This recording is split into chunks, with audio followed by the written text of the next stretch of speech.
Sexual reproduction in flowering പ്ലാന്റ്സിലെ 4ാമത്തെ സെഷനാണ് നമ്മൾ ഇന്ന് പഠിക്കുന്നത്. അതിനകത്ത് നമ്മൾ പഠിക്കുന്ന പോളിനേഷൻ ആണ് കേട്ടോ. പോളിനേഷൻ എന്ന് പറയുന്നത് the gamete transfer process in the flowering plants. Flowering പ്ലാന്റ്സിലെ കേസിൽ പോളൻ ഗ്രെയിൻസ് സ്റ്റിഗ്മയുടെ മേലേക്ക് ട്രാൻസ്ഫർ ചെയ്യുന്ന പ്രോസസ് ഗ്യാമീറ്റ് ട്രാൻസ്ഫർ. അത് ഒരു പ്രീ ഫെർട്ടിലൈസേഷൻ ഈവന്റ് ആണ്. പ്രീ ഫെർട്ടിലൈസേഷൻ ഈവന്റ്സിൽ നമ്മൾ 2 പ്രോസസ്സാണ് പറഞ്ഞത്. ഒന്ന് ഗ്യാമീറ്റോജനസിസ്, ഗ്യാമീറ്റ് ഫോർമേഷനും, പിന്നെ ആ ഗ്യാമീറ്റ് തമ്മിൽ അടുപ്പിച്ച് കൊണ്ടുവരിക. എന്തിനു വേണ്ടിയിട്ട്? ഫെർട്ടിലൈസേഷന് വേണ്ടിയിട്ട്. അതിനെയാണ് നമ്മൾ പോളിനേഷൻ എന്ന് പറയുന്നത്. ഓക്കെ, നമ്മൾ ഓൾറെഡി പഠിച്ചിട്ടുണ്ട്. മെയിൽ ഗ്യാമീറ്റോഫൈറ്റ് ആയിട്ടുള്ള പോളൻ ഗ്രെയിനിന്റെ ഉള്ളിലിരിക്കുന്ന ജനറേറ്റീവ് സെല്ലാണ് മെയിൽ ഗ്യാമീറ്റ് എന്ന് പറയുന്നത്. ഫീമെയിൽ ഗ്യാമീറ്റോഫൈറ്റ് ആയിട്ടുള്ള എംബ്രിയോ സാക്കിന്റെ ഉള്ളിലുള്ള എഗ് പാരറ്റസിൽ ഒരു സെല്ലായിട്ടുള്ള എഗ്ഗാണ് ഫീമെയിൽ ഗ്യാമീറ്റ് എന്ന് പറയുന്നത്. ഈ പോളൻ ഗ്രെയിനും അതുപോലെ തന്നെ എംബ്രിയോ സാക്കും രണ്ടും നോൺ മോട്ടൈലാണ്. അല്ലെങ്കിൽ ഈ ജനറേറ്റീവ് സെല്ലും എഗ്ഗും നോൺ മോട്ടൈലാണ്. ഇത് രണ്ടും ഒരുമിച്ച് കൊണ്ടുവരണം ഫെർട്ടിലൈസേഷൻ നടക്കാൻ വേണ്ടിയിട്ട്. അപ്പൊ ആ ഒരു പ്രോസസ്സ് ഈ 2 നോൺ മോട്ടൈൽ ഗ്യാമീറ്റ്സിന് ഒരുമിച്ച് കൊണ്ടുവരുന്ന ആ ഒരു പ്രോസസ്സിനെയാണ് നമ്മൾ പോളിനേഷൻ എന്ന് പറയുന്നത്. പോളിനേഷൻ മെക്കാനിസം വഴിയാണ് ഈ ഒരു പ്രോസസ്സ് നമ്മൾ അച്ചീവ് ചെയ്യുന്നത്. പോളൻ ഗ്രെയിൻസ് പിസ്റ്റിലിന്റെ സ്റ്റിഗ്മയിൽ ഷെഡ് ഓഫ് ചെയ്യുന്നതിനെയാണ് പോളിനേഷൻ എന്ന് പറയുന്നത്. ആന്തരിയുന്ന പോളൻ ഗ്രെയിൻസ് സ്റ്റിഗ്മയുടെ മേലെ വരുന്ന പ്രോസസ്സിനെയാണ് പോളിനേഷൻ എന്ന് പറയുന്നത്. ഫ്ലവറിംഗ് പ്ലാന്റ്സ് ഈ പോളിനേഷൻ നടക്കാൻ വേണ്ടിയിട്ട് പല തരത്തിലുള്ള അമേസിംഗ് ടൈപ്പ് ഓഫ് അഡാപ്റ്റേഷൻസ് അവർ കാണിക്കുന്നുണ്ട്. എന്താന്ന് വെച്ചാൽ പോളിനേഷൻ സാധാരണയായിട്ട് നടക്കുന്നത് എക്സ്റ്റേണൽ ഏജൻസ് വഴിയാണ്. അത് അബയോട്ടിക് ഏജൻസ് ആവാം, ബയോട്ടിക് ഏജൻസ് ആവാം. അതായത് ജീവനുള്ള ഏജൻസ് ആവാം, ജീവനില്ലാത്ത ഏജൻസ് ആവാം. അപ്പൊ ജീവനുള്ള ഏജൻസ് ആണെങ്കിൽ അതിനെ അട്രാക്ട് ചെയ്യണം. അതിനെ അട്രാക്ട് ചെയ്യാൻ വേണ്ടിയിട്ട് നല്ല കളറും മണവും അതുപോലെ തന്നെ ഹണി, നെക്ടർ, അങ്ങനത്തെ എല്ലാ ക്യാരക്ടറിസ്റ്റിക് ഫീച്ചേഴ്സും ഫ്ലവേഴ്സിന് അതാത് സ്പീഷീസിൽ പെക്യൂലിയർ ആയിട്ടുള്ള ഈ ക്യാരക്ടറിസ്റ്റിക് ഫീച്ചേഴ്സ് അത് കാണാം കേട്ടോ. അതേപോലെ തന്നെ we can see abiotic agents ആണെങ്കിൽ അബയോട്ടിക് ആയിട്ട് പോളിനേറ്റ് ചെയ്യുന്ന വാട്ടറോ അല്ലെങ്കിൽ എയറോ വഴി പോളിനേറ്റ് ചെയ്യുന്ന പ്ലാന്റ്സ് ആണെങ്കിൽ അതിൻ്റെതായ അഡാപ്റ്റേഷൻസ്. എയർ വഴിയാണെങ്കിൽ അതിന്റെ പോളൻ ഗ്രെയിൻ വളരെ ലൈറ്റ് വെയിറ്റ് ആയിരിക്കും. അതുപോലെ സ്റ്റിഗ്മയുടെ റിസപ്റ്റിവിറ്റിക്ക് വേണ്ടിയിട്ട് സ്റ്റിഗ്മ വളരെ എന്താണ് പറയുക ഫെദറി ടൈപ്പ് ഓഫ് അതിനെ ട്രാപ്പ് ചെയ്യുന്ന തരത്തിലുള്ള സ്റ്റിഗ്മ ആയിരിക്കും. നമ്മളത് പഠിക്കുന്നുണ്ട്, വരും പാരഗ്രാഫ്സിൽ നമ്മൾ പഠിക്കുന്നുണ്ട് കേട്ടോ. അപ്പൊ അതേപോലത്തെ അഡാപ്റ്റേഷൻസ് ഒക്കെ നമുക്ക് ഈ പറയുന്ന ഫ്ലവേഴ്സിൽ കാണാൻ കഴിയും കേട്ടോ. അപ്പൊ പലതരത്തിലുള്ള എക്സ്റ്റേണൽ ഏജൻസ് ഉണ്ട്, ബയോട്ടിക്, അബയോട്ടിക് ഏജൻസ് ഉണ്ട്. ബയോട്ടിക് ഏജൻസ് എന്ന് പറയുന്ന ഇൻസെക്ട്സ് ആവാം, അതേപോലെ തന്നെ ഇത് ചില റെപ്റ്റൈൽസ് ആവാം, അതേപോലെ ചില ബേർഡ്സ് ആവാം. അങ്ങനെ പലതരത്തിലുള്ള പോളിനേറ്റിംഗ് ഏജൻസ് ഉണ്ട് ബയോട്ടിക് ഏജൻസ്. അബയോട്ടിക് ഏജൻസ് എന്ന് പറയുന്ന വിൻഡ് ആവാം, അതല്ലെങ്കിൽ വാട്ടർ ആവാം. ഇതൊക്കെ അബയോട്ടിക് ഏജൻസ് ആണ് കേട്ടോ. അപ്പൊ നമുക്ക് ആ ഒരു 2 പാരഗ്രാഫ് വായിച്ചു നോക്കാം. In the proceeding sections you have learn that the male and female gametes in flowering plants are produced in the pollen grain and embryo sac respectively. As both types of gametes are non-motile, they have to be brought together for fertilization to occur. How is this achieved? Pollination is the mechanism to achieve this objective. Transfer of pollen grain that is shed from the anther to the stigma of a pistil is termed as pollination. Flowering plants have evolved an amazing array of adaptation to achieve pollination. They make use of external agents to achieve pollination. Can you list the possible external agents? നമ്മൾ പറഞ്ഞു biotic ഏജൻസും abiotic ഏജൻസും ഉണ്ട് എന്ന് പറഞ്ഞു അല്ലെ. ഇനി നമുക്ക് അതിനെ കുറിച്ചിട്ടുള്ള ഡീറ്റെയിൽ പിന്നെ പഠിക്കാം. അതിനു മുമ്പ് എന്തൊക്കെ തരത്തിലാണ് പോളിനേഷൻ നടക്കുന്നത്, കൈൻഡ്സ് ഓഫ് പോളിനേഷൻ.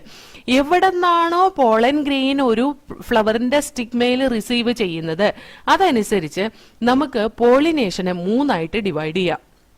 ഒന്ന് autogamy, next one geitonogamy, third one it is xenogamy. ഇങ്ങനെ 3 ആയിട്ട് ഡിവൈഡ് ചെയ്യാം. ഇത് 3ഉം എന്താണെന്ന് നോക്കാം. ഓട്ടോഗ്യാമി എന്ന് പറയുന്നത് ഈ തരത്തിലുള്ള പോളിനേഷൻ അച്ചീവ് ചെയ്യുന്നത് ഒരു ഫ്ലവറിന്റെ ഉള്ളിൽ തന്നെയാണ്. അതായത് ഒരു ഫ്ലവർ, ബൈസെക്ഷൽ ഫ്ലവർ, അതിന്റെ ആന്തറിന്ന് വിതർ ഓഫ് ചെയ്യുന്ന പോളൻ ഗ്രെയിൻസ് ആ പൂവിന്റെ തന്നെ സ്റ്റിഗ്മയുടെ മേലെ വന്ന് പതിക്കുന്നതിനെയാണ് നമ്മൾ ഓട്ടോഗ്യാമി എന്ന് പറയുന്നത്. ഓട്ടോഗ്യാമി സാധാരണയായിട്ട് നമ്മൾ ഈ പീ പ്ലാന്റിലൊക്കെ നമുക്ക് ഓട്ടോ ഓട്ടോഗ്യാമി കാണാൻ കഴിയും കേട്ടോ. ഇതിനകത്ത് പീ പ്ലാന്റിന്റെ ഫ്ലവർ കണ്ടോ, ഇതിനകത്ത് ഓട്ടോഗ്യാമിയാണ് കാണാൻ കഴിയുക. ഈ ഓട്ടോഗ്യാമി എന്ന പ്രോസസ് നടക്കണം എങ്കിൽ ഓട്ടോഗ്യാമി എന്ന പ്രോസസ് നടക്കണം എങ്കിൽ ഈ എന്താണ് പോളൻ റിലീസ് ചെയ്യുന്നതും സ്റ്റിഗ്മയുടെ റിസപ്റ്റിവിറ്റി ഒക്കെ സിങ്ക്രോണൈസ്ഡ് ആയിരിക്കണം, ഒരേ സമയം നടക്കുന്നതായിരിക്കണം കേട്ടോ. ഇനി ഒരു നോർമൽ ഫ്ലവറിൽ അത് ഓപ്പൺ ചെയ്യുന്ന തരത്തിലുള്ള ഫ്ലവർ ആണെങ്കിൽ ആ ആന്തറും സ്റ്റിഗ്മയും എക്സ്പോസ്ഡ് ആണെങ്കിൽ കംപ്ലീറ്റ് ഓട്ടോഗ്യാമി നടക്കുക എന്ന് പറയുന്നത് റെയർ ആയിരിക്കും. കാരണം എന്താണെന്ന് വെച്ചിട്ടുണ്ടെങ്കിൽ ആ സ്റ്റിഗ്മ ഓപ്പൺ ആയിട്ട് നിൽക്കുന്ന സമയത്ത് വേറെ ഏതെങ്കിലും പ്ലാന്റിലെ വേറെ ഫ്ലവേഴ്സിൽ നിന്ന് പോളൻ ഗ്രെയിൻ വന്നിട്ട് ഈ പറയുന്ന ഫ്ലവറിന്റെ സ്റ്റിഗ്മയിൽ വന്ന് വീഴാനുള്ള സാധ്യതയുണ്ട്. പക്ഷെ ചില ഫ്ലവേഴ്സിൽ ഇപ്പൊ നമ്മൾ പറഞ്ഞില്ലേ പീ പ്ലാന്റിന്റെ ഒക്കെ കേസിൽ അത് ഓട്ടോഗ്യാമിയാണ് നടക്കുന്നത് എന്നത്ര ക്ലിയർ ആയിട്ട് പറയാനുള്ള കാരണം എന്താ അറിയോ, ആ പീ പ്ലാന്റിന്റെ ഫ്ലവർ ഓപ്പൺ ചെയ്യുന്നതിന് മുമ്പ് തന്നെ അവിടുത്തെ ആന്തരം മെച്ചുറായി പോളൻ ഗ്രെയിൻ റിലീസ് ചെയ്യുകയും സ്റ്റിഗ്മ അതിന്റെ റിസപ്റ്റിവിറ്റി കാണിച്ചു തുടങ്ങുകയും ചെയ്യും. അതായത് സ്റ്റിഗ്മ മെച്ചുർ ആവുകയും ചെയ്യും. അപ്പൊ ആ പോളൻ ഗ്രെയിൻ നേരെ വന്നിട്ട് അതിന്റെ സ്റ്റിഗ്മയെ തന്നെ വീഴുള്ളൂ. അത് കഴിഞ്ഞതിന് ശേഷം പൂ ഓപ്പൺ ചെയ്യുള്ളൂ. അപ്പൊ നോക്കിക്കേ, അതിന്റെ സ്റ്റിഗ്മ ഓൾറെഡി പോളൻ ഗ്രെയിനെ റിസീവ് ചെയ്തു, അതിന്റെ പോളൻ ട്യൂബിന്റെ ജെർമിനേഷൻ ഒക്കെ നടന്നു, അതിന്റെ പോളൻ ഗ്രെയിനിന്റെ ജനറേറ്റീവ് സെല്ല് വന്നിട്ട് ഇതിന്റെ ഫീമെയിൽ ഗ്യാമീറ്റുമായിട്ട് ഫ്യൂഷൻ നടന്നിട്ടുണ്ടാവും. അത് ഓപ്പൺ ആകുമ്പോഴത്തേക്കും കണ്ടോ. അപ്പൊ ആ കംപ്ലീറ്റ് ഓട്ടോഗ്യാമി നടക്കുക എന്ന് പറഞ്ഞിട്ടുണ്ടെങ്കിൽ അത് ഫ്ലവർ ഓപ്പൺ ആയി ആന്തറും അതുപോലെ സ്റ്റിഗ്മയും രണ്ടും എക്സ്പോസ് ആയി കഴിഞ്ഞു കഴിഞ്ഞാൽ പിന്നെ കംപ്ലീറ്റ് ഓട്ടോഗ്യാമി പോസിബിലിറ്റി കുറവാണ്. പക്ഷെ ഓട്ടോഗ്യാമി പീ പ്ലാന്റിലൊക്കെ നമ്മൾ വേണ്ട വെച്ചിട്ട് നമ്മൾ ഇപ്പോൾ എന്താ മെന്റലിന്റെ എക്സ്പെരിമെന്റ് നമ്മൾ ചെറിയ ക്ലാസ്സിൽ പഠിച്ചിട്ടുണ്ട് അല്ലെ. മെന്റലിന്റെ എക്സ്പെരിമെന്റിൽ അദ്ദേഹം ക്രോസ് ഫെർട്ടിലൈസേഷൻ ചെയ്യുന്നുണ്ട്. അപ്പൊ അദ്ദേഹം എന്താ ചെയ്യുന്നതെന്ന് അറിയോ, ഈ പൂ ഓപ്പൺ ആവേണ്ട സമയം ആവുന്നതിന് മുമ്പ് തന്നെ അദ്ദേഹം പിടിച്ച് അതിനെ ഓപ്പൺ ചെയ്തതിന് ശേഷം അതിനകത്ത് മറ്റേ ആന്തർ റിമൂവ് ചെയ്യുക അല്ലെങ്കിൽ സ്റ്റിഗ്മേനെ കവർ ചെയ്ത് വെക്കുക, അങ്ങനത്തെ ഒരു പ്രോസസ്സൊക്കെ വഴിയാണ് അവിടെ പോളിനേഷൻ നടക്കുന്നത്. അതല്ലാതെ നോർമലി നടക്കുക എന്ന് പറഞ്ഞാല് അതിന്റെ ബഡിന്റെ ഉള്ളിൽ വെച്ച് തന്നെ അതിന്റെ പോളിനേഷൻ നടക്കുന്നുണ്ട്. അങ്ങനെ പോളിനേഷൻ നടന്നു കഴിഞ്ഞു കഴിഞ്ഞാൽ there is no chance of receiving pollen grain from the other flower or from the other plant. അപ്പൊ അവിടെ സ്ട്രിക്റ്റ് ആയിട്ട് ഓട്ടോഗ്യാമി നടക്കുന്നത്. പക്ഷെ അത് ഓപ്പൺ ആയി കഴിഞ്ഞു കഴിഞ്ഞാൽ അത് റെയർ ആയിട്ടായിരിക്കും കംപ്ലീറ്റ് ഓട്ടോഗ്യാമി നടക്കുന്നു എന്ന് നമുക്ക് പറയാൻ കഴിയുന്നത്. ഓക്കെ, ഈ ഓട്ടോഗ്യാമി നടക്കണമെങ്കിൽ എന്ത് വേണമെന്നാ നമ്മൾ പറഞ്ഞ പോളൻ റിലീസും അതുപോലെ തന്നെ സ്റ്റിഗ്മയുടെ റിസപ്റ്റിവിറ്റിയും സിങ്ക്രോണൈസ്ഡ് ആയിരിക്കണം. സിങ്ക്രോണി എന്ന് പറഞ്ഞാൽ ഒരേ സമയം നടക്കുന്നതായിരിക്കണം. ഓക്കെ, അതേപോലെ തന്നെ ആന്തറും സ്റ്റിഗ്മയും അടുത്തടുത്തിരിക്കണം. ആന്തറും സ്റ്റിഗ്മയും അടുത്തടുത്ത് ഇരുന്നാൽ മാത്രമാണ് lie close to each other so that self pollination can occur. ചില പ്ലാന്റ്സിന്റെ കേസിൽ ലൈക്ക് വയോള, കോമൺ പാൻസി എന്ന് പറയും, ഓക്സാലിസ് ആൻഡ് കൊമേലിന, ഇത് രണ്ട് തരത്തിലുള്ള ഫ്ലവേഴ്സ് പ്രൊഡ്യൂസ് ചെയ്യുന്നുണ്ട്. ഇത് പുല്ലുവർഗത്തിൽ പെടുന്ന ചെടിയാണ് കേട്ടോ. പുല്ലുവർഗം എന്ന് പറഞ്ഞു കഴിഞ്ഞിട്ടുണ്ടെങ്കിൽ ഒരു കുഞ്ഞു കുഞ്ഞു ചെടികൾ, പുല്ലല്ല, കുഞ്ഞു കുഞ്ഞു ചെടികൾ, മോണോകോട്ടിലിഡിനസ് പ്ലാന്റ് അല്ല. അപ്പോൾ അതുപോലത്തെ പ്ലാന്റിന്റെ അകത്തൊക്കെ ഫ്ലവേഴ്സ് പ്രൊഡ്യൂസ് ചെയ്യുമ്പോൾ രണ്ട് തരത്തിലുള്ള ഫ്ലവേഴ്സ് പ്രൊഡ്യൂസ് ചെയ്യും. ഒന്ന് കാസ്മോഗ്യാമസ് ഫ്ലവേഴ്സും ഒന്ന് ക്ലീസ്റ്റോഗ്യാമസ് ഫ്ലവേഴ്സുമാണ്. കാസ്മോഗ്യാമസ് ഫ്ലവേഴ്സ് എന്ന് പറയുന്നത് ഓപ്പൺഡ് ഫ്ലവേഴ്സ് ആണ്. കണ്ടോ, കാസ്മോഗ്യാമസ് ഫ്ലവേഴ്സ് എന്ന് പറയുന്നത് ഇങ്ങനെ ഓപ്പൺ ചെയ്ത ഫ്ലവേഴ്സാണ്. ക്ലീസ്റ്റോഗ്യാമസ് ഫ്ലവേഴ്സ് എന്ന് പറഞ്ഞാൽ അത് ഓപ്പൺ ആവില്ല. കണ്ടോ, ഇതാണ് ക്ലീസ്റ്റോഗ്യാമസ് ഫ്ലവേഴ്സ് എന്ന് പറയുന്നത്. അതിന്റെ ബഡ് പോലെ കാണുന്നുണ്ടോ, ഇതിനെ ക്ലീസ്റ്റോഗ്യാമസ് ഫ്ലവേഴ്സ് എന്ന് പറയുന്നത്. അപ്പൊ കാസ്മോഗ്യാമസ് ഫ്ലവേഴ്സ് ഓപ്പൺ ആകും എന്നുള്ളത് കൊണ്ട് അവർക്ക് ഈ ആന്തറും സ്റ്റിഗ്മയൊക്കെ എക്സ്പോസ്ഡ് ആയിരിക്കും. അങ്ങനത്തെ കണ്ടീഷനിൽ എങ്ങനെയാന്ന് വെച്ചാൽ even though they are bisexual flowers, as the stigma and the anther is exposed, there is a chance of receiving the pollen grain to the stigma of this flower from some other plant or other flower. വേറെ flower ചെയ്യുന്നോ വേറെ plant ചെയ്യുന്നോ സ്റ്റിഗ്മയിലേക്ക് ഈ പറയുന്ന pollen ഗ്രെയിനെ receive ചെയ്യാനുള്ള chance ഉണ്ട് കാസ്മോഗ്യാമസ് ഫ്ലവേഴ്സിൽ. അതേപോലെ തന്നെ കാസ്മോഗ്യാമസ് ഫ്ലവേഴ്സിൽ ഓട്ടോഗ്യാമി നടക്കണം എന്നൊരു നിർബന്ധമില്ല എന്ന് പറയാം. പക്ഷെ ക്ലീസ്റ്റോഗ്യാമസ് ഫ്ലവേഴ്സോ ഈ തരത്തിലുള്ള പ്ലാന്റ്സിൽ കാസ്മോഗ്യാമസ് ഫ്ലവേഴ്സ് ഉണ്ടാകുന്നത് അതിന്റെ ടോപ്പ് ബ്രാഞ്ചസിലും ക്ലീസ്റ്റോഗ്യാമസ് ഫ്ലവേഴ്സ് ഉണ്ടാകുന്ന അതിന്റെ ലോവർ ബ്രാഞ്ചസിലും ആയിരിക്കും കേട്ടോ. ക്ലീസ്റ്റോഗ്യാമസ് ഫ്ലവേഴ്സ് ഒരിക്കലും ഓപ്പൺ ആവില്ല. അങ്ങനത്തെ ഫ്ലവേഴ്സിൽ ആന്തറും സ്റ്റിഗ്മയും വളരെ അടുത്താണ് കാണുക.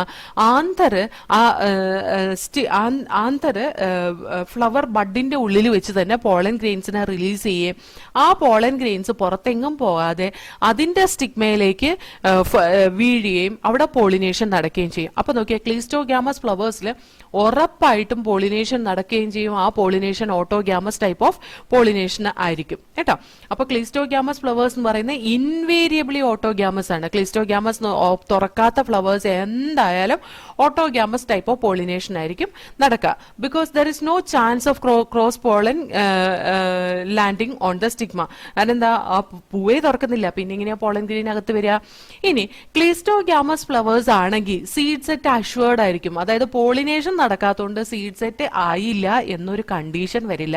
കാരണം എന്താണ്, ആ പോളിനേറ്റേഴ്സ് ഇല്ലെങ്കിൽ കൂടി ക്ലിസ്റ്റോഗ്യാമസ് ഫ്ലവേഴ്സിൽ എന്തായാലും സെൽഫ് പോളിനേഷൻ നടന്നിരിക്കും, ഓട്ടോഗ്യാമി നടന്നിരിക്കും. ഈ ക്ലിസ്റ്റോഗ്യാമി ശരിക്കും അഡ്വാൻറ്റേജസ് ആണോ ഡിസഡ്വാൻറ്റേജസ് ആണോ? ശരിക്കും ഒരു വഴിയിൽ നോക്കിയാൽ അത് അഡ്വാൻറ്റേജസ് ആണ്. കാരണം എന്താ, സീഡ് സെറ്റ് ഈസ് അഷ്വേർഡ്. എങ്ങനെ പോയാലും അതിനകത്ത് സീഡ് ഉണ്ടാവും എന്നുള്ളത് ഒരു അഡ്വാൻറ്റേജ് ആണ്. പക്ഷെ അവിടെ ഒരു ഡിസഡ്വാൻറ്റേജും കൂടി ഉണ്ട്. അതെന്താണെന്നറിയോ? ഡിസഡ്വാൻറ്റേജ് എന്ന് പറയുന്നത് അവിടെ ഈ വേരിയേഷൻ ഒരിക്കലും ഉണ്ടാവില്ല. അത് അസെക്ഷൽ റീപ്രൊഡക്ഷൻ പോലെ അതേ തരത്തിലുള്ള സീഡ്സ് ഉണ്ടാവും, അതേ തരത്തിലുള്ള പ്ലാന്റ്സ് ഉണ്ടാവും. അപ്പൊ അഡ്വേഴ്സ് കണ്ടീഷനിൽ സർവൈവ് ചെയ്യാനും എവല്യൂഷൻ സംഭവിക്കാനും ഒക്കെ ചാൻസസ് കുറവാണ് ക്ലിസ്റ്റോഗ്യാമസ് ഫ്ലവേഴ്സിൽ അല്ലെങ്കിൽ ഓട്ടോഗ്യാമി നടക്കുന്ന ഫ്ലവേഴ്സിൽ. ഓക്കെ, അപ്പൊ ഓട്ടോഗ്യാമി എന്ന് പറയുന്നത് എന്താന്ന് ചോദിച്ചാല് സ്റ്റിഗ്മ അതിന്റെ ആന്തറിന്ന് തന്നെ, സ്റ്റിഗ്മ ആ ഫ്ലവറിന്റെ തന്നെ ആന്തറിന്ന് പോളൻ ഗ്രെയിൻ റിസീവ് ചെയ്യുന്നതിനെയാണ് ഓട്ടോഗ്യാമി എന്ന് പറയുന്നത്. ഓട്ടോഗ്യാമി നടക്കണമെങ്കിൽ അതിന്റെ പോളൻ ഗ്രെയിൻ റിലീസും അതേപോലെ തന്നെ സ്റ്റിഗ്മയുടെ റിസപ്റ്റിവിറ്റിയും സിങ്ക്രോണൈസ്ഡ് ആയിരിക്കണം. പീ പ്ലാന്റിൽ നമുക്കത് കാണാൻ കഴിയും. പിന്നെ വയോല, ഓക്സാലിസ്, കൊമേലിന എന്നീ പ്ലാന്റ്സിൽ അവർക്ക് രണ്ട് തരത്തിലുള്ള ഫ്ലവേഴ്സ് ഉണ്ട്. ഒന്ന് ഓപ്പൺ ഫ്ലവേഴ്സും ഒന്ന് ക്ലോസ്ഡ് ഫ്ലവേഴ്സും ആണ്. അതായത് ബഡ് ഉണ്ടായ ഓപ്പൺ ചെയ്യുന്ന ഫ്ലവറും ഓപ്പൺ ചെയ്യാത്ത ഫ്ലവേഴ്സും ഉണ്ട്. ബഡ് ഉണ്ടായ ഓപ്പൺ ചെയ്യുന്ന ഫ്ലവേഴ്സിനെ കാസ്മോഗ്യാമസ് ഫ്ലവേഴ്സ് എന്നും, ആ ഫ്ലവേഴ്സിൽ അതിന്റെ ആന്തറും സ്റ്റിഗ്മയെ എക്സ്പോസ് ആവുന്നതും അതിന് there is a chance of cross pollination നടക്കുന്നതും നമുക്ക് കാണാൻ കഴിയും. പക്ഷെ ക്ലിസ്റ്റോഗ്യാമസ് ഫ്ലവേഴ്സ് എന്ന് പറഞ്ഞാൽ ഒരിക്കലും ആ ബഡ് ഓപ്പൺ ആവാത്ത ഫ്ലവേഴ്സ് ആണ്. അങ്ങനത്തെ ഫ്ലവേഴ്സിൽ നമുക്ക് ഈ പറയുന്ന ആന്തറും സ്റ്റിഗ്മയും അടുത്തടുത്തിരിക്കുകയും ആന്തറിൽ നിന്ന് പോളൻ ഗ്രെയിൻ വിതർ ഓഫ് ചെയ്താൽ അത് അതിന്റെ സ്റ്റിഗ്മയെ തന്നെ വന്ന് വീഴുകയും പോളിനേറ്റിംഗ് ഏജൻസ് ഒന്നും ഇല്ലാതെ തന്നെ അവർക്ക് സീഡ് സെറ്റ് അഷ്വേർഡ് ആവുന്ന ഒരു കണ്ടീഷനും കാണാൻ കഴിയും. ഇതിനകത്ത് പ്ലാന്റ്സിൽ ക്ലിസ്റ്റോഗ്യാമസ് ഫ്ലവേഴ്സ് ലോവർ ബ്രാഞ്ചിലും കാസ്മോഗ്യാമസ് ഫ്ലവേഴ്സ് അപ്പർ ബ്രാഞ്ചിലുമാണ് സാധാരണയായിട്ട് ഉണ്ടാകുന്നത് കേട്ടോ. അതുകൊണ്ട് തന്നെ ക്ലിസ്റ്റോഗ്യാമസ് ഫ്ലവേഴ്സിൽ seed set is assured, seed set sure ആയിട്ടും ഉണ്ടാവും. പക്ഷെ കാസ്മോഗ്യാമസ് ഫ്ലവേഴ്സിൽ പോളിനേറ്റേഴ്സിന്റെ ആവശ്യം ഉള്ളത് കൊണ്ട് നമുക്ക് ക്ലിയർ ആയിട്ട് പറയാനാവില്ല. ചിലപ്പോൾ സീഡ് സെറ്റ് ആവാം, ചിലപ്പോൾ സീഡ് സെറ്റ് ഉണ്ടാവാതിരിക്കാം. പക്ഷേ ഈ സെൽഫ് പോളിനേഷൻ നടക്കുക അല്ലെങ്കിൽ ഓട്ടോഗ്യാമി നടക്കുന്നതിന്റെ അഡ്വാൻറ്റേജസ് എന്ന് പറയുന്നത് എന്തായാലും അത് സീഡ് പ്രൊഡ്യൂസ് ചെയ്യും എന്നുള്ളതാണ്. പക്ഷെ അവിടെ വേരിയേഷൻസ് ഒന്നും ഉണ്ടാവില്ല, എവല്യൂഷൻ ഒന്നും സംഭവിക്കില്ല. അതാണ് അതിന്റെ ഡിസഡ്വാൻറ്റേജ് എന്ന് പറയുന്നത്. ഓക്കെ, ഇതാണ് ഫസ്റ്റ് ടൈപ്പ് പോളിനേഷൻ. അതായത് പോളൻ ഗ്രെയിൻസിന്റെ ഉറവിടം അനുസരിച്ച് നമ്മൾ പോളിനേഷൻ മൂന്നായിട്ട് ഡിവൈഡ് ചെയ്തിട്ടുള്ള ഫസ്റ്റ് ടൈപ്പ് പോളിനേഷൻ ആണ് ഓട്ടോഗ്യാമി. നെക്സ്റ്റ് ജീറ്റനോഗ്യാമിയാണ്. ജീറ്റനോഗ്യാമി എന്ന് പറയുന്നത് transfer of pollen grain from the anther to the stigma of another flower of the same plant. അതായത് ഒരേ പ്ലാന്റിൽ തന്നെ ഇരിക്കുന്ന ഡിഫറെന്റ് ഫ്ലവേഴ്സിന്റെ ഇടയ്ക്ക് പോളിനേഷൻ നടക്കുക. അതായത് ഒരു ഫ്ലവറിലെ സ്റ്റിഗ്മ അതേ പ്ലാന്റിലെ വേറൊരു ഫ്ലവറിൽ നിന്ന് പോളൻ ഗ്രെയിൻസിനെ റിസീവ് ചെയ്യുന്നതിന് നമ്മൾ എന്ത് പറയും? ജീറ്റനോഗ്യാമി എന്ന് പറയും. ശരിക്കും പറഞ്ഞാൽ ജീറ്റനോഗ്യാമി നടക്കണമെങ്കിൽ എന്ത് വേണം? പോളിനേറ്റിംഗ് ഏജൻസ് വേണം. അപ്പോൾ ജീറ്റനോഗ്യാമി പോളിനേറ്റിംഗ് ഏജൻസ് വേണ്ടത് എന്തായാലും ഓട്ടോഗ്യാമി ആവില്ല. സെൽഫ് പോളിനേഷന് വേണ്ടിയിട്ട് ഇത് പോളിനേറ്റിംഗ് ഏജൻസിന് ആവശ്യമില്ല അല്ലെ. അപ്പോൾ ഫംഗ്ഷനലി നമ്മൾ നോക്കിക്കഴിഞ്ഞാൽ ഈ ജീറ്റനോഗ്യാമി എന്ന് പറയുന്ന ഒരു ക്രോസ് പോളിനേഷൻ ആണ്, ഒരു പോളിനേറ്റിംഗ് ഏജന്റ് ഇൻവോൾവ് ആയിട്ടുള്ളതാണ്. പക്ഷെ ജനറ്റിക്കലി അത് സിമിലർ അല്ലേ? കാരണം എന്താ, അത് ഒരേ പ്ലാന്റിൽ തന്നെ ഉണ്ടായിട്ടുള്ളതല്ലേ. അതുകൊണ്ട് genetically it is similar to autogamy എന്ന് പറയാം നമുക്ക് ജീറ്റനോഗ്യാമിന്. Because the pollen grains are received from the same plant even though it is coming from the different flower. ഒരേ പ്ലാന്റിലെ ഡിഫറെന്റ് ഫ്ലവറിൽ നിന്നാണ് വരുന്നതെന്നുള്ളൂ. അപ്പൊ ഒരേ പ്ലാന്റിലെ ആയതുകൊണ്ട് അത് ഓട്ടോഗ്യാമി കണ്ടീഷൻ കാണിക്കുക. ഓട്ടോഗ്യാമി ആണ് ജനറ്റിക്കലി നമ്മൾ നോക്കുമ്പോൾ. പക്ഷെ ഫംഗ്ഷണലി അതെങ്ങനെയാണ്? ജീറ്റനോഗ്യാമിയാണ്. കാരണം എന്താ? പോളിനേറ്റിംഗ് ഏജൻസ് വേണം അവരുടെ ട്രാൻസ്ഫർ ഓഫ് പോളൻ ഗ്രെയിനിന് കേട്ടോ, പോളൻ ഗ്രെയിനിന്. അപ്പൊ ജീറ്റനോഗ്യാമി the transfer of pollen grain from the anther to the stigma of the different flowers of the same plant itself. ഒരേ പ്ലാന്റിലെ രണ്ട് ഫ്ലവേഴ്സിന്റെ ഇടയ്ക്കുള്ള പോളിനേഷനെയാണ് ജീറ്റണോഗ്യാമി എന്ന് പറയുന്നത്. നെക്സ്റ്റ് വൺ സെനോഗ്യാമിയാണ്. അതായത് പോളൻ ഗ്രെയിൻ ട്രാൻസ്ഫർ ചെയ്യുന്ന ഒരു ആന്തറിൽ നിന്ന് സ്റ്റിഗ്മയിലേക്ക് ട്രാൻസ്ഫർ ചെയ്യുന്ന രണ്ട് ഡിഫറെന്റ് പ്ലാന്റ്സിന്റെ ഇടയിൽ, അതായത് രണ്ട് ഡിഫറെന്റ് പ്ലാന്റ്സിൽ ഇരിക്കുന്ന പൂക്കളുടെ ഇടയിലുള്ള പോളിനേഷനെയാണ് സെനോഗ്യാമി എന്ന് പറയുന്നത്. ഓക്കെ, അതായത് പോളിനേഷൻ ജനറ്റിക്കലിയും അത് different types of pollen grain ആണ് സ്റ്റിഗ്മയിലേക്ക് കൊണ്ടുവരുന്നത്. അതുകൊണ്ട് തന്നെ ജനറ്റിക്കലി ഇത് എന്താണ്, ക്രോസ് പോളിനേഷൻ ആണ് കേട്ടോ, ഓട്ടോഗ്യാമി അല്ല. അപ്പൊ സെനോഗ്യാമി എന്ന് പറയുന്നത് കംപ്ലീറ്റ് ക്രോസ് പോളിനേഷൻ ആണ്. അത് ഒരിക്കലും ഓട്ടോഗ്യാമി ആവില്ല. കാരണം എന്താന്ന് വെച്ചാൽ ഒരു പൂവിന്റെ സ്റ്റിഗ്മയിലേക്ക് പോളൻ ഗ്രെയിനെ റിസീവ് ചെയ്യുന്നത് വേറൊരു പ്ലാന്റിലെ, അതേ സ്പീഷീസിലുള്ള വേറൊരു പ്ലാന്റിലെ ഫ്ലവറിൽ നിന്ന് ആയിരിക്കും, അതിന്റെ പോളൻ ഗ്രെയിനെ ആയിരിക്കും അത് റിസീവ് ചെയ്യുക. അപ്പൊ നമുക്ക് അവിടെ transfer of pollen grain from anther to the stigma of a different plant, അതിനെയാണ് നമ്മൾ സെനോഗ്യാമി എന്ന് പറയുന്നത്. സെനോഗ്യാമി എന്ന് പറയുന്നതിന് complete it will be genetically also it will be showing some variation. രണ്ട് ഡിഫറെന്റ് ഓർഗാനിസംസ് തമ്മിലുള്ള മീറ്റിംഗ് പോലെ തന്നെ ഡിഫറെന്റ് ആണ് സെനോഗ്യാമി എന്ന് പറയുന്നത്. അത് ജസ്റ്റ് ക്രോസ് പോളിനേഷൻ ആണ്. അപ്പൊ നമുക്ക് ഈ മൂന്നും ഒന്ന് വായിച്ചു നോക്കാം. Autogammy. Kinds of pollination. Depending on the source of pollen, pollination can be divided into three types. First one, autogamy. In this type, pollination is achieved within the same flower. Transfer of pollen grains from the anther to the stigma of the same flower. In a normal flower, which opens and exposes the anther and stigma, complete autogamy is rather rare. Autogamy in such flowers requires synchrony in pollen release and stigma receptivity, and also the anther and the stigma should lie close to each other so that self-pollination can occur. Some plants such as viola, that is common pansy, oxalis and commelina produce two types of flowers as chasmogamous flowers, which are similar to flowers of other species with exposed anthers and stigma, and cleistogamous flowers which do not open at all. In such flowers, the anthers and stigma lie close to each other. When anther dehisces in the flower bud, pollen grains come in contact with the stigma to effect pollination. Thus, cleistogamous flowers are invariably autogamous, as there is no chance of cross pollen landing on the stigma. Cleistogamous flowers produce assured seed set even in the absence of pollinators. Do you think that cleistogamy is advantageous or disadvantageous to the plant? Why? നമ്മൾ പറഞ്ഞു ഇത് advantages ഉണ്ട്, disadvantages ഉണ്ട് അല്ലെ. Next one, second type of pollination is geitonogamy. Transfer of pollen grains from the anther to the stigma of another flower of the same plant, that is geitonogamy.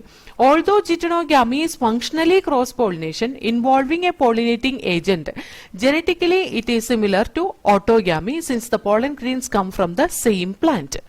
Third type of pollination is xenogamy. Transfer of pollen grain from anther to the stigma of a different plant. This is the only type of pollination which during pollination brings genetically different type of pollen grain to the stigma. അതായത് stigma receive ചെയ്യുന്ന pollen grain genetically different ആയിരിക്കും സെനോഗ്യാമിയിൽ. അതാണ് functionally cross pollination നടക്കുന്നു എന്ന് പറയുന്ന സെനോഗ്യാമി കേട്ടോ. ഇനി നമുക്ക് നെക്സ്റ്റ് പഠിക്കുന്ന ഏജന്റ്സ് ഓഫ് പോളിനേഷൻ. പ്ലാന്റ്സിന്റെ പോളിനേഷൻ നടക്കുന്ന രണ്ട് തരത്തിലുള്ള ഏജന്റ്സ് വഴിയാണ്. രണ്ട് തരത്തിലുള്ള അബയോട്ടിക് ഏജന്റും ഒരു ബയോട്ടിക് ഏജന്റുമാണ് കേട്ടോ. രണ്ട് അബയോട്ടിക് ഏജന്റ് എന്ന് പറഞ്ഞാൽ വിൻഡും വാട്ടറും വഴിയുള്ള പോളിനേഷൻ. വിൻഡിനും വാട്ടറിനും ജീവനില്ലല്ലോ, അതുകൊണ്ടാണ് അബയോട്ടിക് ഏജന്റ് എന്ന് പറയുന്നത്. അതുപോലെ വൺ ബയോട്ടിക് ഏജന്റ്, അതായത് ആനിമൽസ്. ഓക്കെ, അതാണ് പോളിനേഷനെ ഹെൽപ്പ് ചെയ്യുന്ന പ്ലാന്റ്സിന്റെ കേസിൽ. മെജോറിറ്റി പ്ലാന്റ്സ് ബയോട്ടിക് ഏജന്റ്സ് വഴി പോളിനേഷൻ നടക്കുന്നതാണ്. വളരെ സ്മോൾ പ്രൊപ്പോർഷൻ ആണ് പ്ലാന്റ്സ് അബയോട്ടിക് ഏജന്റ്സ് വഴി പോളിനേഷൻ നടക്കുന്ന പ്ലാന്റ്സ് ഉള്ളൂ കേട്ടോ. പോളൻ ഗ്രെയിൻസ് സ്റ്റിഗ്മയിലെ കോണ്ടാക്ട് വരുന്നത് ഒരു ബൈ ചാൻസ് ആണ് അല്ലെ. വിൻഡ് ആൻഡ് വാട്ടർ പോളിനേഷൻ നടക്കുന്ന പ്ലാന്റ്സിന്റെ കേസിൽ വിൻഡ് കാറ്റത്തൂടെ പറന്നു പോയിട്ട് വേണം പോളൻ ഗ്രെയിൻ സ്റ്റിഗ്മയുടെ മേലെ വരാൻ. അത് കറക്റ്റ് ആയിട്ടുള്ള അതിന്റെ അതേ സ്പീഷീസിലുള്ള പ്ലാന്റിന്റെ സ്റ്റിഗ്മയുടെ മേലെ വരണമെന്ന് ഒരു നിർബന്ധവും ഇല്ലല്ലോ. അപ്പൊ ഒരു ചാൻസ് ഫാക്ടറാണ്. ചിലപ്പോൾ പോവാം, ചിലപ്പോൾ വരാം, ചിലപ്പോൾ വരാതിരിക്കാം കേട്ടോ. അതേപോലെ തന്നെയാണ് വാട്ടർ പോളിനേഷൻ നടക്കുന്നു. വാട്ടർ പോളിനേഷൻ വാട്ടറിലേക്ക് ചുമ്മാ വെള്ളത്തിലേക്ക് ചുമ്മാ പോളൻ ഗ്രെയിൻസിനെ റിലീസ് ചെയ്യുക ചെയ്യുന്നത്. ആ പോളൻ ഗ്രെയിൻസ് അത് ഒഴുകി നടക്കുന്നതിന്റെ ഇടയിൽ സ്റ്റിഗ്മയിൽ വരാതിരിക്കാം. അങ്ങനെ ഒരു കണ്ടീഷനാണ്. അതുകൊണ്ട് തന്നെ വളരെ സ്മോൾ പെർസെന്റേജ് പോളൻ ഗ്രെയിൻ മാത്രമാണ് വിൻഡ് പോളിനേഷനിലും വാട്ടർ പോളിനേഷനിലും കറക്റ്റായിട്ട് പോളിനേഷൻ നടക്കുന്നുള്ളൂ. അതായത് സ്റ്റിഗ്മയിലേക്ക് കറക്റ്റായിട്ട് വരുന്നുള്ളൂ. അതുകൊണ്ട് അതിനെ കോമ്പൻസേറ്റ് ചെയ്യാൻ വേണ്ടിയിട്ട് പോളൻ ഗ്രെയിൻസ് അൺസർട്ടനിറ്റീസ് നമ്പറാണ് പ്രൊഡ്യൂസ് ചെയ്യുക. അതായത് ഒരുപാട് നമ്പർ പോളൻ ഗ്രെയിൻസ് പ്രൊഡ്യൂസ് ചെയ്യും. നമ്മൾ എന്താണ് ഓവറിനെ കമ്പയർ ചെയ്ത്, അതായത് ഫീമെയിൽ റിപ്രൊഡക്റ്റീവ് സ്ട്രക്ചറിനെ കമ്പയർ ചെയ്ത് ഈ പോളൻ ഗ്രെയിൻസിന്റെ റിലീസ് വന്നിട്ട് ഒരുപാട് ഉണ്ടായിരിക്കും കേട്ടോ. അതായത് enormous amount of pollen grains when compare to the number of ovule available for the പോളിനേഷന് ഒവ്യൂളിനെ വെച്ചിട്ട് ഒരുപാട് നമ്പർ പോളൻ ഗ്രെയിൻസ് ഒവ്യൂളിനെ വെച്ച് ഒരുപാട് നമ്പർ പോളൻ ഗ്രെയിൻസ് പ്രൊഡ്യൂസ് ചെയ്യും ഈ വിൻഡ് പോളിനേഷനിലും അതുപോലെ തന്നെ വാട്ടർ പോളിനേഷനിലും. ഓക്കെ, അപ്പൊ ഇതൊന്ന് വായിച്ചു നോക്കാം. Agents of pollination. Plants use two abiotic, that is wind and water, and one biotic animals agents to achieve pollination. Majority of plants use biotic agents for pollination. Only a small proportion of plants use abiotic agents. Pollen grains coming in contact with the stigma is a chance factor in both wind and water pollination. To compensate for these uncertainties and associated loss of pollen grains, uncertainty എന്ന് പറഞ്ഞാൽ indefinite എന്നുള്ള ആ ഒരു മീനിങ്ങിൽ ഞാൻ പറഞ്ഞു പോയതാട്ടോ. Uncertainty എന്ന് പറഞ്ഞാൽ ഉറപ്പില്ലായ്മ എന്നാണ്. To compensate for this uncertainty, ആ ഉറപ്പില്ലായ്മ, പോളിനേഷൻ നടക്കും എന്ന ഉറപ്പില്ലായ്മയും അതേപോലെ തന്നെ പോളൻ ഗ്രെയിൻസ് ലോസ് ആവും എന്നുള്ളത് കൊണ്ട് flowers produce enormous amount of pollen when compare to the number of ovules available for pollination കേട്ടോ. അതായത് അതിന്റെ ആ ഒരു പോളിനേഷൻ നടക്കാനുള്ള ചാൻസ് വളരെ റയർ ആയതുകൊണ്ട് പോളൻ ഗ്രെയിൻസിന്റെ നമ്പർ ഒരുപാട് കൂടുതലുണ്ടാവും. എന്തിനെ കമ്പയർ ചെയ്ത്? ഒവ്യൂൾസിനെ കമ്പയർ ചെയ്ത്. ഓക്കെ, ഇനി വിൻഡ് പോളിനേറ്റിംഗ് ഫ്ലവേഴ്സ്. അത് എബയോട്ടിക് പോളിനേറ്റേഴ്സിൽ തന്നെ പോളിനേഷൻ നടക്കുന്നതിൽ തന്നെ ഏറ്റവും കൂടുതലായിട്ട് കാണുന്ന വിൻഡ് പോളിനേറ്റിംഗ് ഫ്ലവേഴ്സ് ആണ്. വിൻഡ് പോളിനേഷനിൽ പോളൻ ഗ്രെയിൻസ് ലൈറ്റ് വെയിറ്റ് ആയിരിക്കണം, അതുപോലെ നോൺ സ്റ്റിക്കി ആയിരിക്കണം. എന്ന് പറഞ്ഞാൽ ഈ അതിന്റെ സ്റ്റേമനൊക്കെ വെൽ എക്സ്പോസ്ഡ് ആയിരിക്കും. സ്റ്റേമനൊക്കെ വെൽ എക്സ്പോസ്ഡ് ആയിരിക്കും. പോളൻ ഗ്രെയിൻസ് പറന്നു പോകത്തക്ക രീതിയിലായിരിക്കും. അതിന് വെയിറ്റ് ഉണ്ടാവില്ല. പോളൻ ഗ്രെയിൻസിന് വെയിറ്റ് ഉണ്ടായി കഴിഞ്ഞ് കഴിഞ്ഞാൽ എളുപ്പം കാറ്റിൽ പറന്നു പോവില്ല. അതേപോലെ തന്നെ അത് നോൺ സ്റ്റിക്കി ആയിരിക്കും. അത് അതിൻ്റെതായ സ്റ്റിഗ്മയിൽ തന്നെ പോയി ഇരുന്നില്ലെങ്കിൽ അവിടെ ആ പോളൻ ഗ്രെയിൻ അവിടെ വേസ്റ്റ് ആയി പോകും അല്ലേ. അപ്പോൾ അങ്ങനെ എങ്ങാനും വേറെ ഏതെങ്കിലും സ്റ്റിഗ്മയിലോ അല്ലെങ്കിൽ വേറെ എവിടെയെങ്കിലും പോയാണ് ഈ പോളൻ ഗ്രെയിൻ പറ്റിപ്പിടിച്ചിരിക്കുന്നതെങ്കിൽ തീർച്ചയായിട്ടും അത് നോൺ സ്റ്റിക്കി ആയതുകൊണ്ട്, സ്റ്റിക്കി അല്ലാത്തത് കൊണ്ട്, അത് നോൺ സ്റ്റിക്കി ആയതുകൊണ്ട് അത് അവിടുന്ന് വീണ്ടും പറന്നു പോകും. പറന്ന് അതിന്റെ കറക്റ്റ് സ്റ്റിഗ്മയിൽ പോയിരുന്നു കഴിഞ്ഞാൽ പെട്ടെന്ന് പോളൻ ജെർമിനേഷൻ നടക്കും. പിന്നെ അതിന് അവിടുന്ന് പറന്നു പോകാൻ കഴിയില്ല കേട്ടോ. അപ്പൊ അതിന് മാച്ച് ആയിട്ടുള്ള സ്റ്റിഗ്മയുടെ മേലെയല്ല വേറെ എവിടെ പോയി ഇരുന്നാലും അതിന് പറന്നു പോകത്തക്ക രീതിയിൽ അത് നോൺ സ്റ്റിക്കി ആണ്, ലൈറ്റ് വെയിറ്റും ആണ് എന്ന് ഓർത്തിരിക്കുക. ഓക്കെ, അതുകൊണ്ടാണ് അത് വിൻഡ് കറൻസ് വഴി അതിന് ഈസി ആയിട്ട് ട്രാൻസ്പോർട്ട് ചെയ്യാൻ കഴിയുന്നത്. അതേപോലെ ഇവർക്ക് വെൽ എക്സ്പോസ്ഡ് സ്റ്റേമൻ ഉണ്ടാവും. കണ്ടോ ഇവിടെ കൊടുത്തേക്കുന്നത് wind pollinated plant showing compact inflorescence and well exposed stamen. ഇത് വെൽ എക്സ്പോസ്ഡ് സ്റ്റേമനൊക്കെ ഇങ്ങനെ വിരിഞ്ഞ് ഇതിന്റെ തുമ്പത്തൂടെ ഇരിക്കുന്ന പോളൻ ഗ്രെയിൻസ് ആണ് ഈസി ആയിട്ട് അവിടെ നിന്ന് പറന്നു പോകുന്നത്. കണ്ടോ, ഇതാണ് അതിന്റെ ഫീമെയിൽ ഫ്ലവർ എന്ന് പറയുന്നത്. ഫീമെയിൽ ഫ്ലവറിന്റെ സ്റ്റിഗ്മയ്ക്കുണ്ട് പ്രത്യേകത, ഞാൻ പറഞ്ഞുതരാം. സോ വെൽ എക്സ്പോസ്ഡ് സ്റ്റേമൻ ആയതുകൊണ്ട് പോളൻസ് ഈസി ആയിട്ട് ഡിസ്പേഴ്സ് ചെയ്യും വിൻഡ് കറന്റ് വഴി. അതുപോലെ തന്നെ ഫെദറി സ്റ്റിഗ്മയാണ് ഉണ്ടാവുക. അത് ഈ എയർബോൺ പോളൻ ഗ്രെയിൻ, അതായത് എയറിൽ കൂടെ വരുന്ന പോളൻ ഗ്രെയിനെ ഈസി ആയിട്ട് ട്രാപ്പ് ചെയ്യാൻ വേണ്ടിയിട്ട് അവർക്ക് ഫെദറി സ്റ്റിഗ്മയാണുള്ളത്. കണ്ടോ, ആ സ്റ്റിഗ്മ വന്നിട്ട് ഫെദറി ആയിരിക്കും. So it can easily trap the pollen grain. Wind pollinated flowers സാധാരണയായിട്ട് അതിനകത്ത് ഒരു ഓവറിയുടെ ഉള്ളിൽ ഒരു ഒവ്യൂളേ ഉണ്ടാവുള്ളൂ. ഒരു ഓവറിയുടെ ഉള്ളിൽ ഒരു ഒവ്യൂളേ ഉണ്ടാവുള്ളൂ. അതേപോലെ തന്നെ ഒരുപാട് ഫ്ലവേഴ്സ് പാക്ക് ചെയ്തിട്ട് ഒരു ഇൻഫ്ലോറസൻസ് ആയിട്ടായിരിക്കും വിൻഡ് പോളിനേറ്റഡ് ഫ്ലവേഴ്സ് കാണുന്നത് കേട്ടോ. വളരെ ഇമ്പോർട്ടന്റ് ആണ് കേട്ടോ ഈ പോയിന്റ്സ് ഒക്കെ. വിൻഡ് പോളിനേറ്റിംഗ് ഫ്ലവേഴ്സിൽ അതിന്റെ ഫ്ലവേഴ്സ് പ്രൊഡ്യൂസ് ചെയ്യുന്ന ഇൻഫ്ലോറസൻസ് ആയിരിക്കും എന്നാണ് പറഞ്ഞത്. അതിനൊരു എക്സാമ്പിൾ ആണ്, ബെസ്റ്റ് എക്സാമ്പിൾ ആണ് കോൺകോബ്. നമ്മൾ സാധാരണ മേടിക്കുന്ന കോൺ ഉണ്ടല്ലോ, അതിന്റെ ഫ്ലവർ, അതിന്റെ നമ്മൾ ആ കോൺ പൊട്ടിക്കുമ്പോൾ ചെയ്യുമ്പോൾ തന്നെ അതിന്റെ അകത്ത് ആ ടെസൽ അവിടെ തന്നെ ഇരിക്കുന്നുണ്ടാവും, സ്റ്റിഗ്മ അവിടെ തന്നെ ഇരിക്കുന്നുണ്ടാവും അല്ലെ. ആ ഫെദറി സ്റ്റിഗ്മയാണത്. അപ്പൊ അത് ഒരു കുലയായിട്ടാണ് ഉണ്ടാവുന്നത്, ഒരു പൂക്കുലയായിട്ടാണ് ഉണ്ടാവുന്നത്. ആ പൂക്കുലയില് ഓരോ ഓവറിയുടെ ഉള്ളിലും ഓരോ ഒവ്യൂള് വീതം ഉണ്ടാവുള്ളൂ. ഓരോ ഓവറിയുടെ ഉള്ളിലും ഓരോ ഒവ്യൂള് വീതമാണ് ഉണ്ടാവുള്ളൂ കേട്ടോ. അപ്പൊ അതൊക്കെ ഇതിന്റെ ഈ പറയുന്ന വിൻഡ് പോളിനേറ്റിംഗ് ഫ്ലവേഴ്സിന്റെ ക്യാരക്ടറിസ്റ്റിക് ഫീച്ചേഴ്സ് ആണ്. അതേപോലെ ഈ കോൺകോബിലൊക്കെ നമുക്ക് കാണാൻ കഴിയും stigma that is arranged as a tassel. Okay, stigma സ്റ്റൈലും കൂടി കൂടിയിട്ടാണ് അത് ടെസൽ എന്ന് പറയുന്ന ആ ഒരു ഫോമില് ഫെദറി ആയിട്ട് അറേഞ്ച് ചെയ്തേക്കുന്നത്. ഇതിന് വിൻഡിൽ ഇങ്ങനെ വേവ് ചെയ്ത് കൊണ്ടിരിക്കാനുള്ള ഒരു പ്രവണതയുണ്ട്. അതുകൊണ്ട് തന്നെ അതിന് പോളൻ ഗ്രെയിൻ ഈസി ആയിട്ട് ട്രാപ്പ് ചെയ്യാൻ പറ്റും. ഓക്കെ, ഇത് സാധാരണയായിട്ട് ഗ്രാസ് ഐറ്റംസ്, അതായത് മോണോകോട്ടിലിഡിനസ് പ്ലാന്റ്സിലാണ് വിൻഡ് പോളിനേഷൻ, ഗ്രാസ് ഐറ്റംസിലാണ് ഏറ്റവും കൂടുതൽ കാണുന്നത് കേട്ടോ. അപ്പൊ നമുക്ക് ഈ വിൻഡ് പോളിനേഷൻ ഒന്ന് നോക്കാം. Pollination by wind is more common among biotic pollinations. Wind pollination also requires that the pollen grains are light and non-sticky so that they can be transported in wind currents.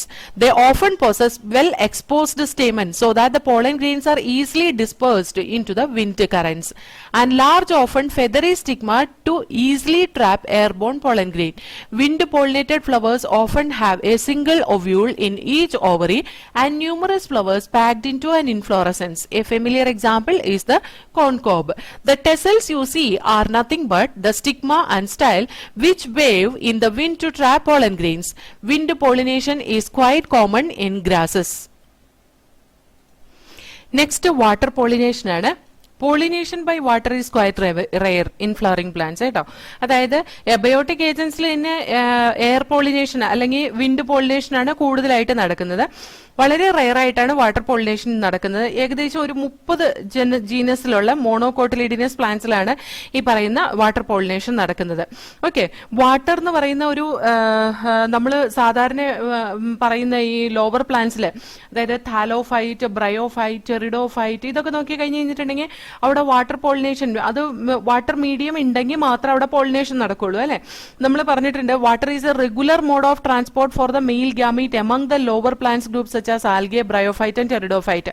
ആൽഗയിലും ബ്രയോഫൈറ്റിലും ടെറിഡോഫൈറ്റിലും water medium വേണം അവരുടെ mail ഗാമീറ്റിന്റെ ട്രാൻസ്പോർട്ടേഷന് വേണ്ടിയിട്ട്. പക്ഷെ flowering പ്ലാന്റ്സിന്റെ കേസിൽ വളരെ rare ആയിട്ട് മാത്രമാണ് വാട്ടർ പോളിനേഷൻ നടക്കുന്നത്.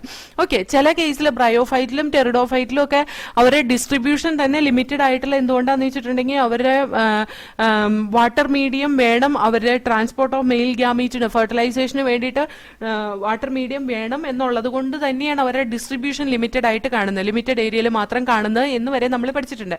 പക്ഷേ ഇങ്ങനെയൊക്കെ ആണെങ്കിലും അത് ആൻജിയോസ്പേമിന്റെ കേസിലേക്ക് എത്തുമ്പോഴത്തേക്കും നമുക്ക് വാട്ടർ പോളിനേഷൻ വളരെ റെയർ ആയിട്ട് ആണ് നടക്കുന്നതെന്ന് നമുക്ക് കാണാൻ കഴിയും. ഇനി വാട്ടർ പോളിനേഷൻ നടക്കുന്ന ചില പ്ലാന്റ്സിന് എക്സാമ്പിൾസ് ഇവിടെ കൊടുത്തിട്ടുണ്ട്. അതായത് വാലിസ്നേറിയ, ഹൈഡ്രില്ല, ഇതൊക്കെ ഫ്രഷ് വാട്ടറിൽ കാണുന്ന പ്ലാന്റ്സ് ആണ് കേട്ടോ. അതേപോലെ ചില മറൈൻ വാട്ടറിൽ കാണുന്ന സീ ഗ്രാസസ്, അതായത് സോസ്റ്ററ പോലത്തെ plants, sea grasses such as Zostera, ഇതൊക്കെ മറൈൻ വാട്ടറിൽ കാണുന്ന വാട്ടർ പോളിനേഷൻ നടത്തുന്ന പ്ലാന്റ്സ് ആണ്. ഓക്കെ, എല്ലാ അക്വാറ്റിക് പ്ലാന്റ്സും വന്നിട്ട് വാട്ടർ പോളിനേഷൻ നടത്തുന്നില്ല. All aquatic plants they do not undergo water pollination. Majority aquatic plants like water hyacinth, water lily, ഇവിടെയൊക്കെ ഫ്ലവേഴ്സ് വാട്ടറിന്റെ മേലേക്ക് എമർജ് ചെയ്താ നിൽക്കുന്നത്, അതായത് വെള്ളത്തിന്റെ മേലേക്ക് പൊങ്ങിയാ നിൽക്കുന്നത്. ആ പൂക്കളെയൊക്കെ കാണാൻ നല്ല ഭംഗിയാണ്, അവർക്ക് നെക്ടറും ഹണിയും ഉണ്ട്. അതുകൊണ്ട് തന്നെ അതിന്റെ പോളിനേഷൻ ഒക്കെ നടക്കുന്ന ഇൻസെക്റ്റും വിൻഡും വഴിയൊക്കെയാണ് കേട്ടോ. സാധാരണ ലാൻഡ് പ്ലാന്റിലെ പോളിനേഷൻ നടക്കുന്ന പോലെ തന്നെയാണ് ഈ പറയുന്ന നല്ല ഭംഗിയുള്ള പൂവുണ്ടാകുന്ന വാട്ടർ ഹയാസിന്തും വാട്ടർ ലിലി അതേപോലത്തെ പ്ലാന്റ്സിലൊക്കെ പോളിനേഷൻ നടക്കുന്നത്.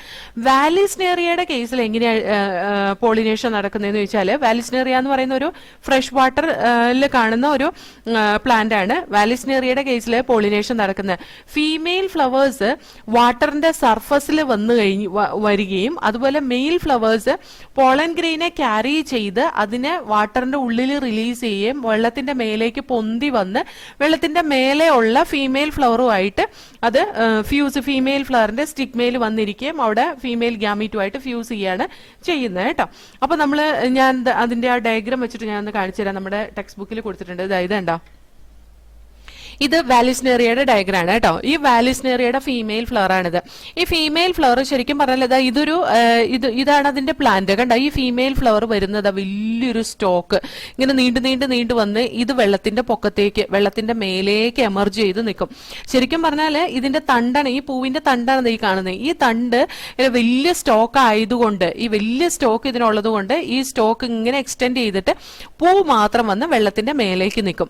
പക്ഷെ മെയിൽ ഫ്ലവേഴ്സ് എവിടെയായിരിക്കും അറിയാം? വെള്ളത്തിന്റെ അടിയിലായിരിക്കും. മെയിൽ ഫ്ലവേഴ്സ് എവിടെയായിരിക്കും? വെള്ളത്തിന്റെ അടിയിലായിരിക്കും. ഈ മെയിൽ ഫ്ലവറിൽ ആന്തർ മെച്ചുർ ആയി കഴിഞ്ഞു കഴിഞ്ഞാൽ ആ മെയിൽ ഫ്ലവർ അവിടുന്ന് പൊട്ടിപ്പോരും. എവിടുന്ന്? പ്ലാന്റിൽ നിന്ന് പൊട്ടിപ്പോരും. അതാണ് ഈ കാണുന്നത്. ഇതാണ് മെയിൽ ഫ്ലവർ എന്ന് പറയുന്നത്. ഈ മെയിൽ ഫ്ലവർ കണ്ടാൽ തന്നെ നമുക്കറിയാം ഒരു വഞ്ചി പോലെയാണ് ഇരിക്കുന്നത് അല്ലെ? ഈ വഞ്ചി പോലെ ഇരിക്കുന്ന മെയിൽ ഫ്ലവർ ഇതാണ് കേട്ടോ പോളൻ ഗ്രെയിൻ ക്യാരി ചെയ്ത് കൊണ്ടുവരുന്നത്. ഇതിന്റെ ആന്തറാണ് ഈ കാണുന്നത്. ഇത് നേരെ എങ്ങോട്ടേക്ക് വരുന്നറിയോ? മേലേക്ക് പൊന്തി വരും. ഇത് ഈ പ്ലാന്റിൽ നിന്ന് ഫ്രീ ആയി കഴിഞ്ഞ് കഴിഞ്ഞാൽ, പ്ലാന്റിൽ നിന്ന് വിട്ടു പോന്നു കഴിഞ്ഞ് കഴിഞ്ഞാൽ ഇത് നേരെ മേലേക്ക് പൊന്തി വരും. പൊന്തി വന്നു കഴിഞ്ഞ് കഴിഞ്ഞിട്ടുണ്ടെങ്കിൽ ഫീമെയിൽ ഫ്ലവേഴ്സിന്റെ അടുത്തേക്ക് ഇങ്ങനെ ഒഴുകി നടക്കുന്നുണ്ടാവും. അപ്പൊ ഇത് ഈ വാട്ടർ കറന്റില് ഈ ഫീമെയിൽ ഫ്ലവർ ഇങ്ങനെ നിൽക്കുമ്പോ ഉണ്ടല്ലോ, ഇതിന് ഇങ്ങോട്ടൊരു പിടുത്തമില്ലേ? ഈ അതിന്റെ മദർ പ്ലാന്റിലേക്ക് ഒരു പിടുത്തമില്ലേ? അതുകൊണ്ട് തന്നെ അതിങ്ങനെ ഒന്ന് വലിഞ്ഞായിരിക്കും നിൽക്കുക. അതായത് അത് നിൽക്കുന്ന ആ ഒരു വാട്ടറിന്റെ സർഫസ് പതുക്കെ ഒരു ഡിപ്രഷൻ പോലെ കാണും. അതുകൊണ്ട് തന്നെ ഇതിന്റെ അടുത്തേക്കടെ, ഇതിന്റെ ചുറ്റുപാടും പോകുന്ന ഈ മെയിൽ ഫ്ലവേഴ്സ് പതുക്കെ ഇങ്ങനെ ഇങ്ങോട്ട് ഒഴുകി നീങ്ങാനുള്ള ഒരു ചാൻസ് ഉണ്ട് അല്ലെ? കാരണം എന്താ? ഇവിടെ ഒരു ചെറിയ ഡിപ്രഷൻ ഉണ്ട് ആ വെള്ളത്തിന് അല്ലെ? അപ്പൊ അത് ആ ചെരിഞ്ഞു കിടക്കുന്ന സ്ഥലത്തേക്ക് അത് പതുക്കെ ഒഴുകി നീങ്ങുന്ന കാണാം. എന്നിട്ട് ഈ ആന്തർ വന്നിട്ട് ഇതിന്റെ സ്റ്റിഗ്മയുടെ മേലെ വിതർ ഓഫ് ചെയ്യാൻ ചാൻസ് ഉണ്ട്. അങ്ങനെയാണ് അതിന്റെ പോളിനേഷൻ നടക്കുന്നത്. വളരെ ഇപ്പൊ നമ്മൾ കണ്ടു കഴിഞ്ഞിട്ടുണ്ടെങ്കിൽ വളരെ അത്ഭുതമായിട്ട് തോന്നുന്ന രീതിയിലാണ് അല്ലെ? ഫീമെയിൽ ഫ്ലവർ വലിയൊരു സ്റ്റോക്കാണ്. അതിനെ സ്റ്റോക്ക് ഇങ്ങനെ എക്സ്റ്റെൻഡ് ചെയ്തിട്ട് അതിന്റെ വാട്ടറിന്റെ സർഫസിൽ വന്ന് നിൽക്കും. വാട്ടറിന്റെ സർഫസിൽ വന്ന് നിൽക്കുമ്പോൾ ഇവിടെ ഒരു പിടുത്തം ഉള്ളത് കൊണ്ട് പതുക്കെ അതിങ്ങനെ വലിഞ്ഞു നിൽക്കുന്നതുകൊണ്ട് ആ വെള്ളത്തിലൊരു ചെറിയ ഡിപ്രഷൻ ഉണ്ടാവും. അതായത് വെള്ളം ഇങ്ങനെ ചെരിഞ്ഞിട്ട് ആ പൂ നിൽക്കുന്നിടത്തേക്ക് ഇങ്ങനെ ചെരിഞ്ഞൊരു ചുഴി പോലെ ഇങ്ങനെ ഉണ്ടായിട്ടുണ്ടാവും. അതേപോലെ തന്നെ മെയിൽ ഫ്ലവേഴ്സ് ഇതിൽ നിന്ന് വിട്ടു പോന്നു കഴിഞ്ഞിട്ടുണ്ടെങ്കിൽ ഇത് ശരിക്കും ഒരു തോണി പോലെയാണ്. ഈ തോണിയുടെ ഇതുണ്ടല്ലോ, ഇത് തുഴ പോലെ ആക്ട് ചെയ്യും. അതുകൊണ്ട് തന്നെ എന്ന് വെച്ചിട്ടുണ്ടെങ്കിൽ ഇതിങ്ങനെ ഒഴുകി നടക്കും. അത് വെള്ളത്തിന്റെ മേലേക്കിടെ ആയിരിക്കും ഒഴുകി നടക്കുക. വെള്ളത്തിന്റെ മേലേക്കിടെ ഒഴുകി നടക്കും ആ എയർ കറന്റിൽ ഇത് തേങ്ങി ഈ ഫീമെയിൽ ഫ്ലവറിന്റെ അടുത്തേക്ക് വരികയും അത് സ്റ്റിഗ്മയുടെ അടുത്തെത്തുമ്പോൾ അതിന്റെ ആന്തറിൽ നിന്ന് പോളൻ ഗ്രെയിൻ ലിബറേറ്റ് ചെയ്യുന്ന സ്റ്റിഗ്മയിൽ വന്ന് വീഴുകയും ചെയ്യും. അങ്ങനെയാണ് വാലിസ്നേറിയയിലെ പോളിനേഷൻ നടക്കുന്നത് കേട്ടോ. അപ്പോൾ വാലിസ്നേറിയയിൽ നടക്കുന്ന പോളിനേഷൻ അത് ഒരു വാട്ടർ പോളിനേഷൻ ആണ്. വാട്ടർ വഴിയാണ് അവിടെ പോളിനേഷൻ നടക്കുന്നത്. They are carried passively by water current എന്നാണ്. എന്താണ് പാസീവ്ലി എന്ന് പറഞ്ഞാൽ എനർജി ഒന്നും യൂസ് ചെയ്തിട്ടല്ലെന്നേ, ചുമ്മാ ഒഴുകി നടക്കുന്നതാണ്. Passively it is carried through the water current and reaches to the stigma of the flower. Okay. ചിലത് സ്റ്റിഗ്മയിലേക്ക് എത്തും, ചിലത് എത്തില്ല. അതുകൊണ്ട് തന്നെ ഈ പറയുന്ന വാട്ടർ പോളിനേറ്റിംഗ് ഫ്ലവേഴ്സിൽ മെയിൽ ഗാമീറ്റ്സ് പ്രൊഡ്യൂസ് ചെയ്യുന്ന ലാർജ് നമ്പർ ഉണ്ടാവും കേട്ടോ. ഇനി സീ ഗ്രാസസിന്റെ കേസിൽ അതായത് സോസ്റ്ററ മറൈൻ ഹാബിറ്റാറ്റിൽ കാണുന്ന വാട്ടർ പോളിനേറ്റിംഗ് പ്ലാന്റ്സ് ഉണ്ടല്ലോ, അതിന്റെ കേസിൽ ഫീമെയിൽ ഫ്ലവേഴ്സ് വെള്ളത്തിന്റെ അടിയിൽ തന്നെയായിരിക്കും കാണുക. പോളൻ ഗ്രെയിൻസ് റിലീസ് ചെയ്യുന്നതും വെള്ളത്തിന്റെ ഉള്ളിലേക്ക് തന്നെയായിരിക്കും. ഈ പോളൻ ഗ്രെയിൻസ് ലോങ് ആയിരിക്കും, അതുപോലെ റിബൺ ലൈക്ക് ആയിരിക്കും, അതുപോലെ വെള്ളത്തിന്റെ ഉള്ളിൽ കൂടെ അതും പാസീവ്ലി, അതായത് വെള്ളത്തിന്റെ മൂവ്മെന്റ് അനുസരിച്ച് തന്നെയാണ് അതും മൂവ് ചെയ്യുന്നത്. ചിലത് സ്റ്റിഗ്മയിലേക്ക് എത്തുന്നത് അത് പോളിനേഷൻ നടക്കും. ഓക്കെ, വാട്ടർ പോളിനേഷൻ നടത്തുന്ന സ്പീഷീസിലെ പോളൻ ഗ്രെയിൻസ് പ്രൊട്ടക്ട് ചെയ്യുന്നതിന് ഒരു മ്യൂസിലേജിനസ് കവറിങ് സാധാരണയായിട്ട് കാണാറുണ്ട് കേട്ടോ. ഈ വിൻഡ് പോളിനേറ്റിംഗ് അതുപോലെ തന്നെ വാട്ടർ പോളിനേറ്റഡ് ഫ്ലവേഴ്സ് നോക്കി കഴിഞ്ഞ് കഴിഞ്ഞാൽ അതിന് വലിയ കളർഫുൾ ആയിട്ടുള്ളതോ അല്ലെങ്കിൽ നെക്ടർ പ്രൊഡ്യൂസ് ചെയ്യുന്നതോ അല്ലെങ്കിൽ ഫ്രാഗ്രൻസോ ഉള്ള ഫ്ലവേഴ്സോ അതിന് ആവശ്യമില്ല. കാരണം ആരെ അട്രാക്ട് ചെയ്യേണ്ട ആവശ്യമില്ല അവർക്ക്. കാരണം അവര് അബയോട്ടിക് ഏജൻസ് ആണ് അവരുടെ പോളിനേഷൻ നടക്കുന്നത് കേട്ടോ. അതുകൊണ്ട് തന്നെ അവർക്ക് ഒരു എന്താ പറയാ അട്രാക്റ്റീവ് ഫ്ലവേഴ്സിന്റെ ആവശ്യമില്ല. So that will be just producing the flowers, that's it. അപ്പോൾ വാട്ടർ പോളിനേഷൻ നടക്കുന്നതും പോളൻ ഗ്രെയിൻസ് വാട്ടറിലേക്ക് റിലീസ് ചെയ്ത് ചാൻസ് ഫാക്ടർ ആണ് പോളൻ ഗ്രെയിൻസ് എത്തുമോ എന്നുള്ളത്. അതുകൊണ്ട് തന്നെ ഒവ്യൂളിനെ കമ്പയർ ചെയ്ത് വാട്ടർ പോളിനേറ്റിംഗ് പ്ലാന്റ്സിലും ഈ പറയുന്ന മെയിൽ ഗാമീറ്റിന്റെ നമ്പർ കൂടുതലായിരിക്കും കേട്ടോ. അപ്പൊ ഇത്രയൊന്നും നമുക്ക് വായിച്ചു നോക്കാം. Pollination by water is quite rare in flowering plants and is limited to about 30 genera, mostly monocotyledons. As against this, you would recall that water is a regular mode of transport for the male gamete among the lower plant groups such as algae, bryophyte and pteridophytes. It is believed, particularly for some bryophytes and pteridophytes, that their distribution is limited because of the need for water for the transport of male gamete and fertilization. Some examples of water pollinated plants are Vallisneria and Hydrilla, which grow in freshwater, and several marine sea grasses such as Zostera. Not all aquatic plants use water for pollination. In a majority of aquatic plants such as water hyacinth and water lily, the flowers emerge above the level of water and are pollinated by insects or wind, as in most of the land plants. In Vallisneria, the female flower reaches the surface of water by the long stalk, and the male flowers or pollen grains are released onto the surface of water. They are carried passively by water currents. Some of them eventually reach the female flowers and the stigma. In another group of water pollinated plants such as seagrass, female flowers remain submerged in water and the pollen grains are released inside the water. Pollen grains in many such species are long ribbon-like and they are carried passively inside the water. Some of them reach the stigma and achieve pollination. In most of the water pollinating species, pollen grains are protected from wetting by the mucilaginous covering. Both wind and water pollinated flowers are not very colorful and do not produce nectar. What would be the reason for this? കാരണം അവർക്ക് ആരെ attract ചെയ്യേണ്ടതായിട്ട് ഇല്ല. കാരണം biotic ഏജൻസിനെ വിൻഡിനെയും വാട്ടറിനെയും ഒന്നും attract ചെയ്യാൻ പറ്റില്ലല്ലോ, attract ചെയ്യേണ്ട ആവശ്യമില്ലല്ലോ. അതുകൊണ്ടാണ് അവർക്ക് ഈ പറയുന്ന കളർഫുൾ ഫ്ലവേഴ്സും അല്ലെങ്കിൽ നെക്ടറും ഒന്നും ഇല്ലാത്തത്. അപ്പൊ നമുക്ക് ഈ സെഷനിൽ ഇത്രയും മതി. ഇനി നമുക്ക് ബയോട്ടിക് ഏജൻസ് നമുക്ക് നെക്സ്റ്റ് സെഷനിൽ പഠിക്കാം കേട്ടോ.